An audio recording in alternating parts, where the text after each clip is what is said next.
మిత్రులందరికీ నమస్కారం అండి. 2 రోజుల క్రితం అస్సాంలో ఘోర రైలు ప్రమాదంలో 8 ఏనుగులు చనిపోయినాయండి. రాజధాని ఎక్స్ప్రెస్ వేగంగా వచ్చి 100 ఏనుగులు గుంపులు గుద్దుకోవడం ద్వారా 8 ఏనుగులు కూడా చనిపోవడం చాలా దురదృష్టకర పరిణామం. రైల్వే టెక్నాలజీ పెరిగిందని చెప్పి నరేంద్ర మోడీ గారు పెద్ద పెద్ద కథలు చెప్తా ఉంటారు.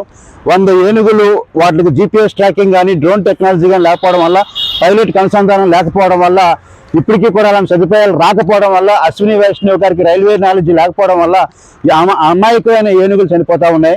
నేను ఇంకొక మాట కూడా చెప్పదలుచుకుంటా ఉన్నాను. అడవిలో ఏనుగు చనిపోతే ఇవాళ అడవికి నష్టం, రేపొద్దున అడవి కనుక లేకపోతే మనిషికి నష్టం. కాబట్టి ఇప్పుడైనా సరే జంతువులు రోడ్ల బారిన పడి, రైల్వే బారిన పడి చనిపోతున్న జంతువులకి ఒక ఇంటెన్సివ్ కేర్ సెంటర్లు ఏర్పాటు చేయాలి.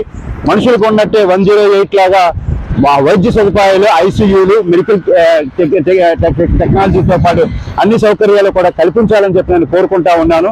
మరి ఈ దశాబ్దాల కాలంగా ఎన్నిసార్లు మొరపెట్టుకున్నా మాకు పొగమంచు వల్ల కనబడడం లేదు, రైల్వే అవతలొచ్చి రైలు కనబడడం లేదని చెప్పి వీళ్ళు మాట్లాడుతూ ఉన్నారు. రైల్వే శాఖ అధికారులు కూడా తప్పించుకుంటా ఉన్నారు. నేను ఇంకొక మాట కూడా చెప్పదలుచుకున్నాను. ఓవరాల్గా జంతువులను కాపాడుకోవాల్సిన బాధ్యత మనకి ఇతర దేశాల కన్నా, సౌత్ ఆఫ్రికా కన్నా కేవలం ఇండియాలోనే ఏనుగులు కొన్ని చోట్లలోనే ఉన్నాయి. కనీసం ఇప్పటికైనా ఉన్న ఏనుగులను మనం కాపాడుకునే ప్రయత్నం చేద్దాం. జేడీ రామారావు, సామాజిక కార్యకర్త.